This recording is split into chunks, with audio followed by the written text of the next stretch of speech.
Hello, friends, and welcome to Adventures in Pixie Land.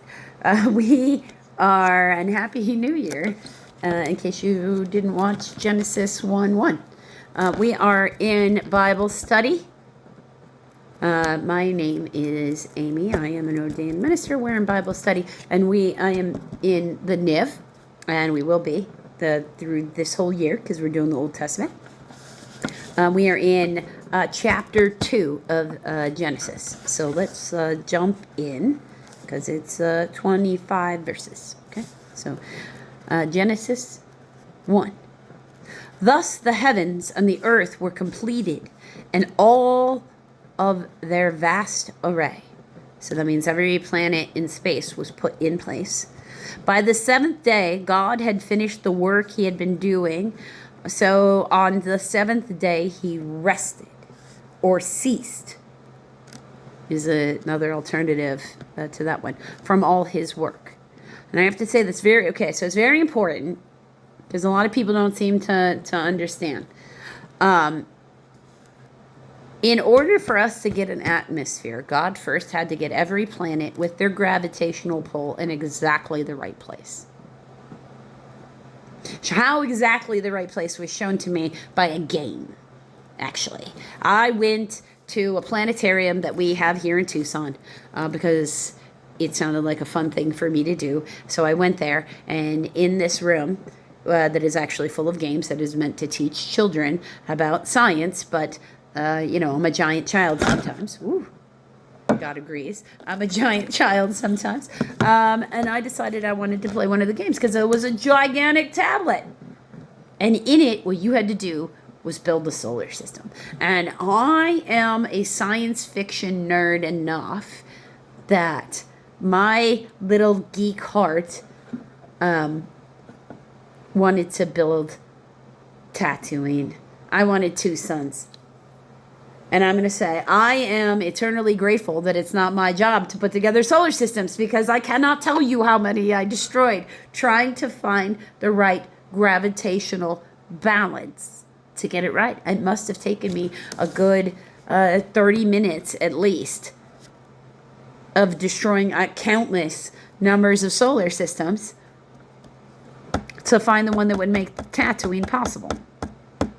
Okay, so I could, just from that experience, I have giant amounts of like, wow, God, seriously,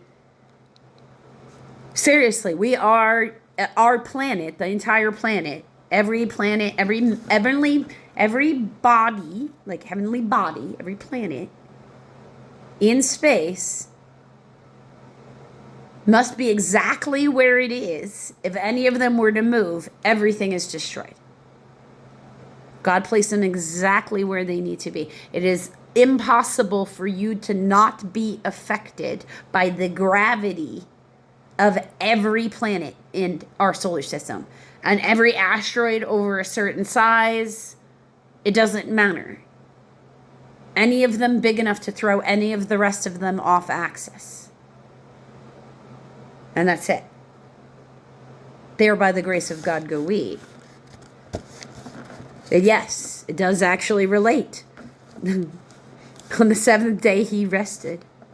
And God blessed the seventh day and made it holy because on it he rested from all the work after a work of creating that he had done. Okay, so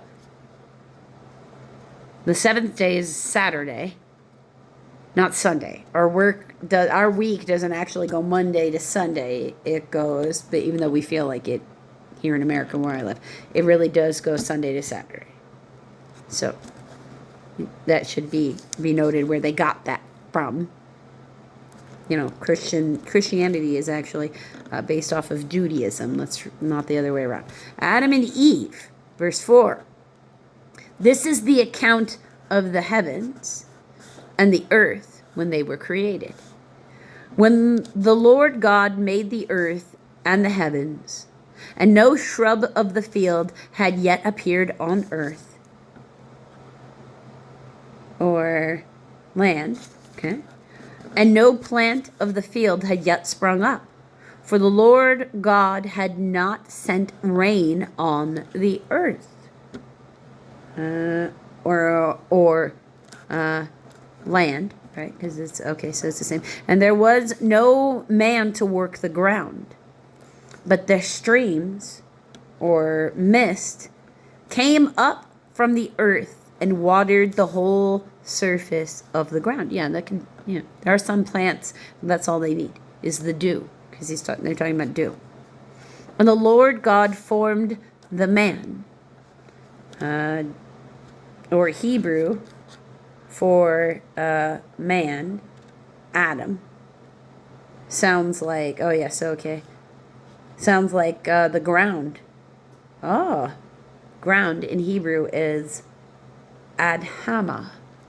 So Adam with an AH at the end. Adhama. Okay. From the dust of the ground, and breathed into his nostrils the breath of life. And the man became a living being. Yeah, well, yeah, at some point, humanoid shape did occur. Right? So, yes, of course.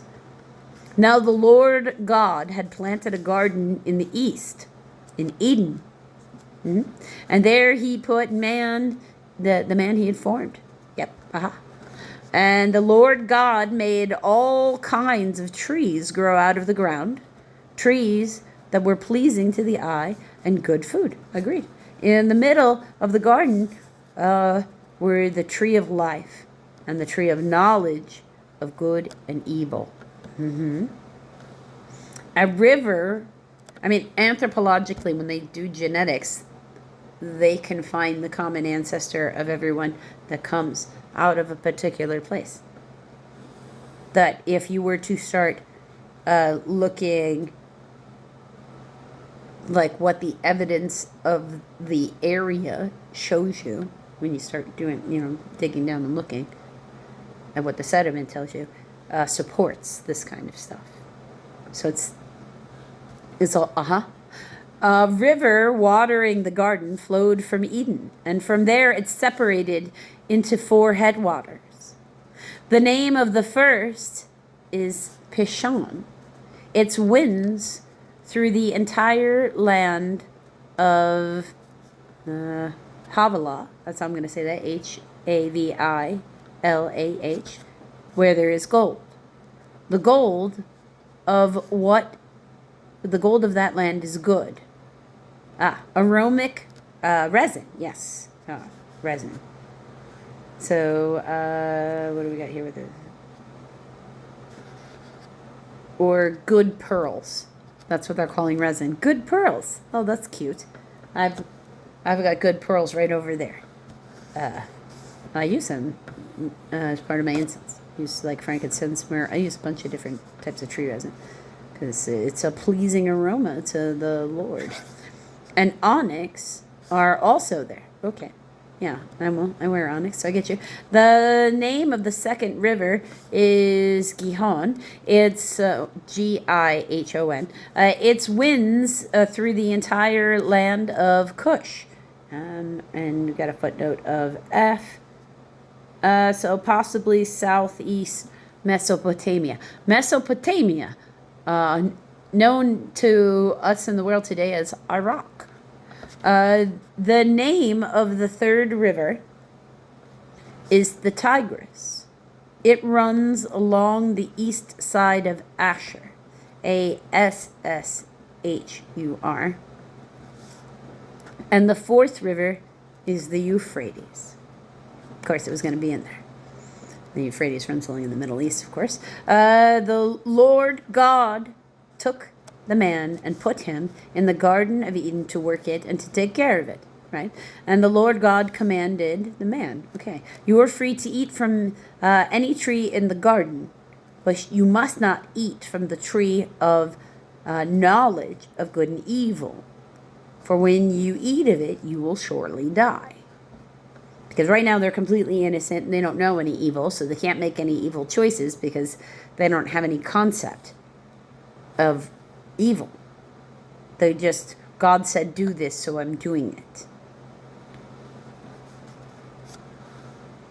So he could just, anything he tells them, and they're just going to do it, because that's innocent. Now the Lord God formed out of the ground all the beasts of the field and the birds of the air. He brought them to the man to see what he would name them. And whatever the man called each living creature, that was its name. So if you're like, who came up with this? Don't blame God. We did that. He let us do it, but we did it. Because he doesn't really care what it's called. The words mean something to us. So he lets us call it whatever it is. Whatever we want to say it is. Right? So let's just... Because remember, he gives us free will. So it's whatever we want to call it. So the man gave names to all the livestock, the birds in the air, and all the beasts of the field. But for Adam, let me get G, or the man, no suitable helper was found. Okay. So the Lord God caused the man to fall into a deep sleep. And while he was sleeping, he took one of the man's ribs, H, or took a part of the man's side, and closed up the place with flesh. Then the Lord God made a woman from the rib. Then it's I, or part, the part that he took. He had taken out of the man, and he brought her to the man.